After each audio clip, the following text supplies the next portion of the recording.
Zeitgeist, meaning spirit or mood of the time, is the film of the time. Produced as a personal creative project, it was made available on the internet and quickly became a global phenomenon. Its comprehensive coverage of the facts behind religion, 911 and the finance system caused such an explosion in popularity that Google's video counters reached their limits at 50 million views. In October 2008, the second film, Zeitgeist Addendum, was released, covering the banking system, its negative effects on humanity, and designs for an alternative, new and improved future.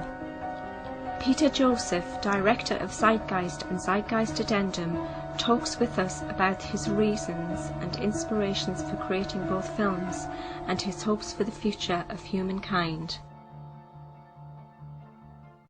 Religion was always very interesting to me ever since I was a child. I was never raised in a really rigid religious environment, but I was around it to a certain degree. My families were very Catholic. My parents were not particularly religious, but I was raised as Catholic also. Right. And I went to a Catholic school for a little while, so I got to experience this, and as a child there was always something strange to me. Like in one class I'd be in science, and then in one class I'd go to this little church situation, and even at a young age there was a strange dichotomy to me that didn't make any sense.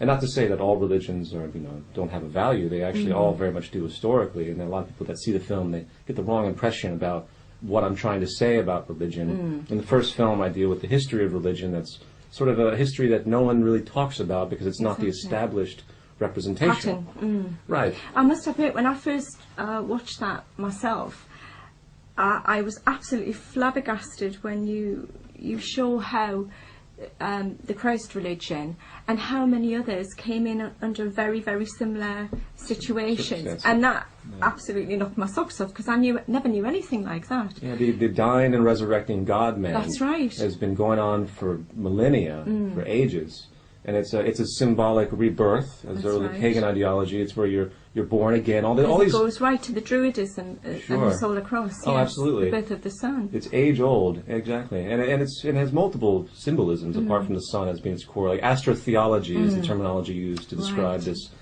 stellar and solar element that has basically been transmuted and transformed into the historical religions that we think these attributes are actual history.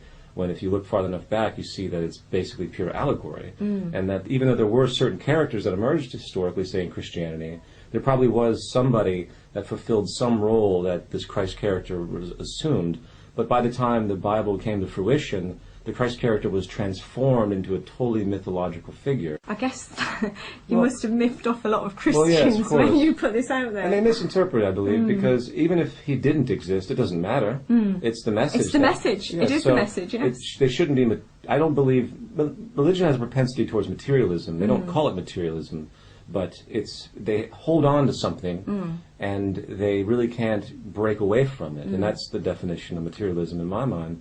So to think that, just because this character didn't exist, just demeans the whole thing is not necessarily the case. If you want to drive for pure superstition, then yes, it is the case, which of course I don't advocate.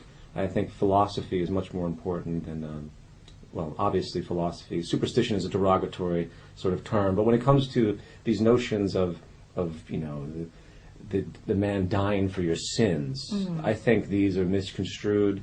I think there's no real relevance to it, and it's based on this sort of control mechanism that you're guilty the moment you're born, and he died for your sins thousands of years. Yes, it's distorted on one side, and then there's also kernels of truth that speak to the human condition. Love thy neighbor. So everything kind of gets mixed up together. It does, and it's to speak a little bit more about that. The Christ character is very much composite because there's a lot of dichotomy in his rhetoric.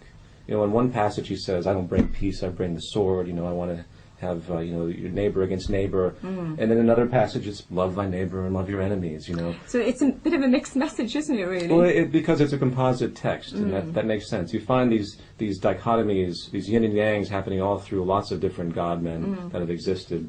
So that's why it's even more proof. I think the sadness to me is that most religions are arrogant and they don't realize that they're interconnected. And I think if they realized they were interconnected, then there wouldn't be so much dispute. I mean, the problem with religious texts in general is that they're semantically interpreted. Christianity alone has about 34,000 different subgroups, and they are slightly at odds with each other. Seventh-day Adventists, they all have these tiny little variations of their interpretation. I believe that's very dichotomous, and in the end, my major argument towards religion is that it's completely divisive of humanity. So it's not progressive. It has kernels of truth, but I think it's time most move beyond these dogmas and these faiths that really tend to separate humanity, because nothing's going to come positive out from that. I think through time, and that's why I've made the films that I do, I talk about the topics that I do, people will realize that this infighting, and I think it slightly comes from the restrictions of our language, because in order for me to describe something to you, I have to separate things into words. This is a table, this is a glass. So division is inherent in our cognitive awareness, but we haven't reached the spiritual awareness enough to know that even though this is a glass, it's still made of the same thing as this table, and the fact that it's separate from this table is actually quite suspect.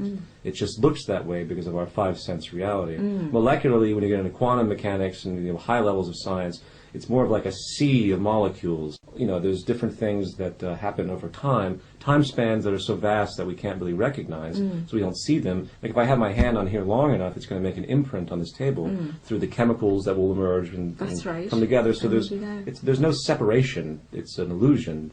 I feel like, I don't know if you feel like this, that sometimes we are just being tuned in on a frequency just so all we see is what certain bodies want us to see. Well, sure. That, I think you could say the mass media does that on a daily basis. Yeah. So, they've created this illusion of terrorism. Exactly. Which is statistically irrelevant. As far as the odds of any of us dying in a terrorist act are virtually zero. But yet, you turn on the television, and that seems to be a very common topic continuously. And then they change, the language. So now the war in, say, Iraq is no longer a war against insurgents, it's a war against terrorism. Yeah. So then you have this nonsense that's perpetually built upon. And they did the same thing, with communism. They did the same. They just need these enemies, for that example. But the media tells us what to think, and it creates a state of mind, and we tend to absorb that and create an identity with it, and then we end up projecting it. Yeah. Coming to the new film, one of the things that I talk about is the free market system, or what I call more generally the monetaryism as a general distinction, which is more of an invented word, where all societies, doesn't matter what they are, if they're communist or socialist or even fascist or free market, capitalist, they all have the same type of competitive structure inherently, because it's still exists. We all exist within scarcity. So there's a taking mechanism that comes naturally in the environment. I don't say naturally because that's the way we are. No difference between someone who is a cat burglar needing to survive because they come from scarcity, or more specifically saying, where I come from, like South Central Los Angeles, there's no jobs, everyone sells drugs, they're addicted to drugs because they're upset because they are in this hard environment of poverty. So they do what they have to do to survive. There's no difference between that type of criminal behavior and then, say, the high corporate elite that chooses to invade a country to take its resources and take it over and create, all the elements that it wants for its own personal gain. It's the same mechanism, and I think that's something that hasn't been realized, and it's the environment that's to blame for all of this. Granted, survival is inherent, it's a genetic basis that we want to live, but how we conduct our living is based on what we've been taught. I think the conscious awakening has to occur when people realize that it's giving and not taking that is the key. So in a new society, which is what I advocate in the new film, the shift would have to be that people realize that their integrity is only as good as the integrity of everything else around them. For example, if I'm walking down the street and I see a homeless person, I know that through time that there might be a propensity for that homeless person to commit crime because they have to survive. They might have to rob people, they might have to do what they have to do. And when pushed in a corner, like an animal, in fear, they're going to do what they have to do to survive. Fight or flight? Yeah, sure, yeah. So as long as there's a homeless person or a person that's that's deprived and abused, perhaps, I'm not safe. And this is something no one really thinks about. And no one's safe in this system in general because it divides everything up. Because there's always the haves and have-nots due to this system. Because there's always edges in the system. There's manipulative edges that certain groups can gain. It's inherent. It's inherently corrupt, basically, is the way I would describe it. So in order to combat that, in order to combat, say, someone that's going to rob you and hurt you, which is simultaneous to combat the corruption of a ruling elite, it's my opinion, you have to start altering the environment and altering the consciousness of the people. And to do that, people have to realize that they have to start contributing to the world at large in more of a communal sense. Mm-hmm. It can't be all a selfish mechanism. It can't be survival of the fittest. It can't be, like the old Adam Smith free market ideology of, you preserve yourself and everyone does things for themselves, and therefore society will work out as a whole by some invisible hand, which is what he used to claim. And I'm not putting down Adam Smith. There's a lot of things, good things that he did say. I'm just using that as an example because he's one of these fathers of this free market system. Mm-hmm. And it's also related to all other forms. Yeah. It's not just the free market. People think I'm just attacking capitalism. I've been working on this concept called the Zeitgeist Movement, which is an attempt at a grassroots, conscious awakening, environmental shift for literally the species, as ambitious as that might sound. You tend to find most movements are politically oriented, they're regional, they're specific to certain things. I've yet to see something that really would attempt to unite humanity, and especially with an actual tangible train of thought, not just, hyperbole of idealism. So after the first film came out, everyone asked me, well, what do we do about these issues? What do we do about these problems? And I thought about it, of course, myself. The film doesn't give much of a first film doesn't give much of an answer to anything like that, except at the very end, when I talk about consciousness in general, the need for people to realize how they're interconnected. Very quickly, I denote that through a few different personalities at the very end, which I actually pick up with in the new film. Through my research, as I was approaching the new film, I discovered was a man named Jacques Fresco and a project called the Venus Project. Jacques Fresco is about 92 years old now. He's been working his entire life thinking about social design, thinking about something that you typically never hear about, where you actually design society to benefit society, as opposed to this kind of environment we're in now, where everything is just kind of a free-for-all with different levels of differential advantage. Everyone wants to sell something. Nothing really gets done in our current society unless money can be made from it. There are all sorts of problems, such as the fact that we think we live in a free society. Well, you might be free enough to step out your door and walk down the street and go buy things, but you're only as free as your purchasing power will allow you to be. Exactly. So, it's really, there's no such thing in a monetary system as a free country. It doesn't exist. So you're a slave to a corporate structure, basically, very simply put. Jacques Fresco, he presented new ideas to me that I had never thought about, and it took a long time for me to absorb, like I think a lot of people, when they first hear about these ideas, it takes a very long time for them to realize, because they've been so indoctrinated into this sort of, freedom-oriented capitalist connotation, or free market connotation, where they think that they associate freedom with the fact that they go and they can buy whatever they want. They can buy from, they can choose from 75 types of cereal in a grocery store. But yet there's only 2 political parties in their country. Exactly. So there's a massive disconnect. That's crazy, isn't and they have it? no idea that democracy is a complete illusion, because in a true democracy, well, first of all, whatever a true democracy may be is actually to leave to question. But in our system, money rules everything. And all you have to do is look at any campaign across the world, especially in the Western world, to see that money and the financial support coming from financial backers, the financial industry itself, they put people in power that support the industry at large. The United States, for example, is just a large corporation. Of course it is. And just like the UK or anything And if else. people can't say that, then they really need to open their eyes. Absolutely. And that's one of the things that people don't really think about much, is the real problem of money itself. And this is what Jacques Fresco thought about. And in his final conclusions that I found, it made perfect sense to me. It's that you can't have balance or equality or a world without poverty or a world without war or any of these sort of utopian Christian ideals that people think about in a very traditional sense. Like, why can't we have people living, this and that, in a balanced, classless, non-hierarchical, non-elitist type of environment? Why is it the elite always come to fruition? And to really figure it out, you didn't recognize that the biggest tool, the biggest catalyst of this is the monetary system, because it perpetuates stratification. It perpetuates greed. It perpetuates poverty. It perpetuates scarcity. The monetary system creates scarcity because scarcity is rewarded. So you can never have a world of abundance. You can never have a world where everyone's fed, because in such an environment, no one can make money off of it, inherently. So scarcity and deprivation is built into the system. Corruption is built into the system. You have to start designing society to benefit humanity as a whole.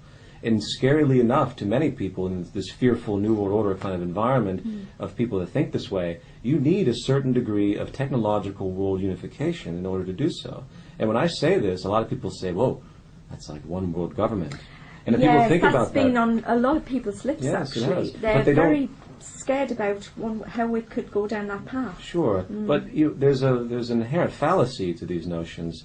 You need world unification basically because the highest optimization of utilizing the planet would be an organization worldwide. So you have to move past this and realize that resources are really what's important, and until we utilize the resources and utilize our intellectual creativity, which is what creates technology, which is really what everything is in regard to what helps us on a very utility-based level. You have to have people realize how they're interconnected symbiotically, and then simultaneously realize that everything is emergent and changing.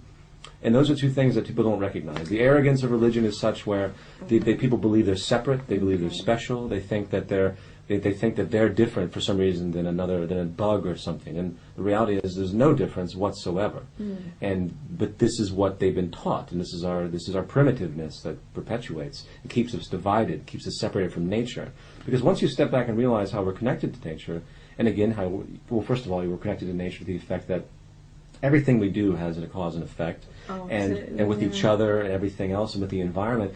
Corporate pollution is unbelievable. They don't care about the environment. No one's realizing this. So when we realize that, you realize that in order to live in harmony with nature, you have to actually listen to nature, understand its processes, its natural laws, in a line that there's no reason we should do anything that's not sustainable. 75% of most production is waste.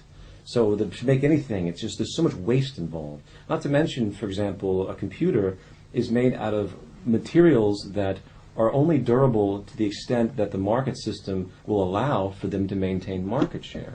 So the highest form of resources aren't utilized to make things like really long and efficient because inherently they have to keep market share. Exactly. So things get more and more cheap. Everything's meant today to break down. Planned obsolescence. It's unsustainable. And that's very very hideous for us because it has so many ramifications from the landfills to the pollution. So we're totally out of line with nature. So the first thing that has to happen, I think, is that people need to realize that all operations have to be environmentally aware, period. And if you're in a position that it's not, then you're doing something wrong. And with the system obviously is wrong when you step back far enough because you see that the system doesn't reward any of that. So I think when that awareness comes forward, for example, then people will begin to shift. And it's slowly happening, very slowly, unfortunately, because we're still paralyzed by the system. But more tangibly, the first thing I think needs to happen is they need to build a new city. And if you look into the Venus Project, this is one of the things they've advocated, to show people what could be if they wanted it to be. So you have everything self-sustaining. You have everything made out of the most prime materials. Granted, we're still going to have to do this within the monetary system, so there'd have to be a lot of financial backing to do it. But it would set this precedent to show, hey, this can be done. We can have an environment where there's virtually no waste. Everything's self-sustainable. So essentially, we have to create an example to show the world what can be done, because most people have no idea what's really technically feasible. And the technology we have today is technology is really our divinity, so to speak. It's what we have. It's what we create to make our lives easier. I'm not saying that that replaces other forms of, spirituality, but tangibly, the utility of technology is what creates freedom for us. Nothing else. And there's nothing else that I can think of. Money and capitalism, they are tools to get through to make people a little bit more free, but at the cost of subservience and this vast type of class-based division. Everyone who's wealthy does it at the cost of somebody else. Very simply, there's a balance to it, and there's many reasons for that. We need to eliminate that and get an environment designed where people actually live together and they begin to establish a different train of thought, a different consciousness, where we'll get to a point where people will, first of all, technology will be so advanced that there'll be no monotonous jobs. No one's behind a cash register. Well, there's no money, so there's no reason for that anyway. There'd only be technical issues that would have to be dealt with. You maintain the environment. And eventually people would do that because they want to contribute. They understand what their role is. Not that they want reward from it, not that they want to take. They want to give because they realize that giving is what the system is. And it's much more natural to the human condition, I think, than just taking. And they realize something more important. In this system, it's very primitive because the survival is associated with taking and and advantage and getting a job and keeping it and manipulating the environment for your self-interest. That is only beneficial to a certain degree, and that's what we've seen because of the homelessness, because of the wars, because of the poverty, because of the disease epidemics that don't get any treatment, the death of millions of people in Africa that no one cares about.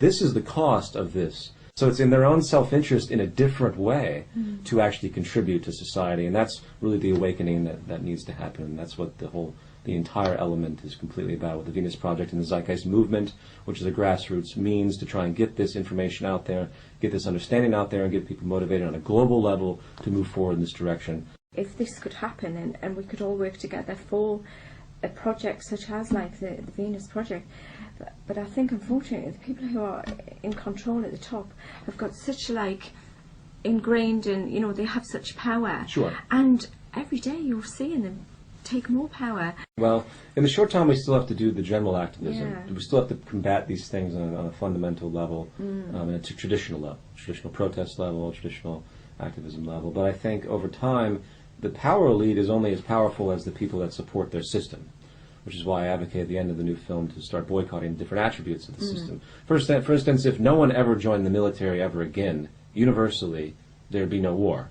If they didn't have the military, there would be no grounds for so many different things. They would have no means of control. Absolutely. And then the police would quite eventually agree. go too. Awareness would shift in the human mind, where people that are police officers or military men would say, well, wait a minute, why am I supporting the system when I realize in the long run I'm actually hurting myself? And others, your family and people are close to you, yeah. Of course. Because who are you fighting against? We're all walking around on the same planet. Right. And even more profoundly, there really is no they. I really believe. I mean, there are obviously they in a temporal sense. There's an arrogant group of people that have maintained power for long periods of time. They continue to do so. But we still support that. There's really only us. And as long as we focus on the they, on a cognitive level, on a psychic level, so to speak, they will always exist. People give them the power. Yes, they give it up and they support the systems that have been created by them. But it's actually us. So that's one of the more cataclysmic things that people don't really realize on the fundamental level, that there really is no they. So those, I don't advocate activists that could perpetuate this, we have to battle the New World Order or battle this and that. They don't really get it, as far as I'm concerned. I don't like that. I think they have to realize there's a reason why peace protesters are met with guys with automatic weapons, because they're waiting for the peace protesters to do something to bring them to the level of the men with the automatic weapons so they can use it. They want the conflict. So conflict isn't going to resolve anything. Yeah. So the more we battle something, the more the battle's going to go on. So that's something that people need to think about.